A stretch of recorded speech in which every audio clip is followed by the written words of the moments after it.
Hi everyone, welcome back to our YouTube channel Sid Education. In our today's video, we are gonna get started with insertion sort algorithm. So let's get started. When we talk about insertion sort algorithm, this algorithm works on the approach called as decrease and conquer. Now, when you hear a word conquer, many of you may remember of the another approach called as divide and conquer. So what's the difference between these both approaches? Let's get started with that first, and then we are going to see how insertion sort algorithm is implemented. When I talk about decrease and conquer, let's say I have a problem. Let's say this is my problem. And when I say decrease and conquer, what I'm going to do, I'm going to divide this problem into two parts.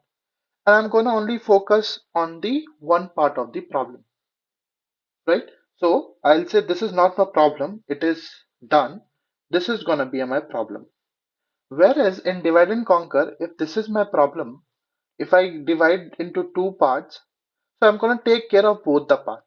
That is why you divide and you conquer each of the subparts. But here you decrease, means this much is done. Let's say if I'm talking about iteration 1. Now in iteration 2, you will get only this.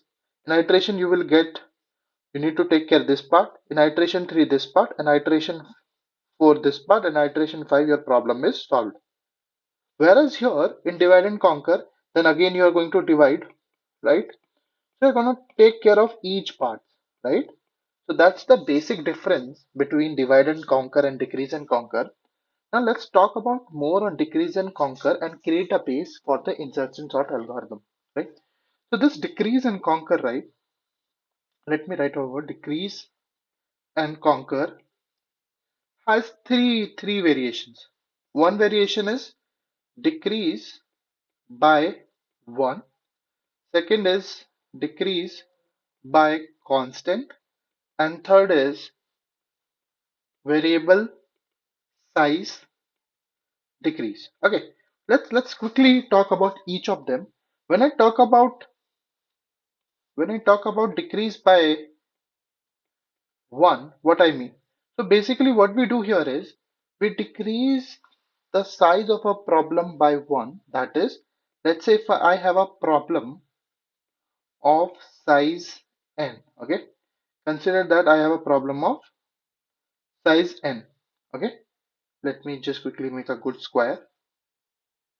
Okay, if I have a problem of size n, what I'll do, I will decrease its size. So now one problem is this, second problem is this. So if I can make, so what I'll do is I'll create sub problem of size n minus 1. So I'm going to take care of only subproblem of size n minus 1. This is what I was talking, right? I have created two partition. Let's say this is part 1 and this is n minus 1. So I'm going to take care of this portion. That is what I mean here. So I've created the problem of size n and I have decreased it by 1. Then I'm going to figure it out the solution to subproblem 1, subproblem of size n minus 1. Okay, and once I get the solution of n minus 1, I need to combine this with this guy to get the solution of original original problem. Now to understand this question, let's take an example. For example, if I need to calculate x power n, value of x power n. So what I'll do, I will divide this into x minus 1. So this part is called x, and here I'll get started with x n minus 1. So once you combine, you will get x n minus 1 into x, which is nothing but x power n. Are you getting it? So if you're not getting it, we'll see the perfect example, because insertion sort is basically based on this method. But just understand, right? Decrease by 1 means you decrease the size by 1 in each iteration and you conquer the problem, right? So what we are going to do in insertion sort, I give a higher level introduction to that. For example, I have 7481. So I will consider this as sorted and this as unsorted. For example, I have given this array with 4 elements to sort it. What I'll do, I'll consider this as sorted and this as unsorted. Now, that is in iteration 1. What I'll do, I'll take this element and I'll sort this. So if you sort this, you will get 4781. Now I'll consider these two as sorted and this is as unsorted. Now in next iteration, what I'm going to do is, I'll take this element and I'll put it here. So if you see 4, 7, 8 and 1. So this becomes sorted, this becomes unsorted. And at the end, in last iteration, you will compare these value and then you will get 1, 4, 7, 8. You will get a sorted array. So if you don't understand this, it's okay. I just wanted to give a high level introduction and set a context and a base for you for the coming videos, right? Okay, so that's what we do in decrease by one problem. Let's talk quickly about decrease by constant factor. Okay, so this constant factor again depends what we are doing. So here what we do basically, for example, let's say you have a problem of size n. Okay, problem of size n. Then you basically divide it into sub problem of size n by 2. Let's say this is my constant factor, 2 is my constant factor, let's say, and then you're going to figure it out the solution to sub problem of size n by 2, and then you're going to get the solution to the original problem. Solution to the original problem. Now here if you see, if I give an example, right? If I give an example here, let's say you have x power n again. So let me take that n is even number. If x is even number, let's say n by 2, n by 2, right? So if I do x n by 2, x n by 2, you will get x power n, right?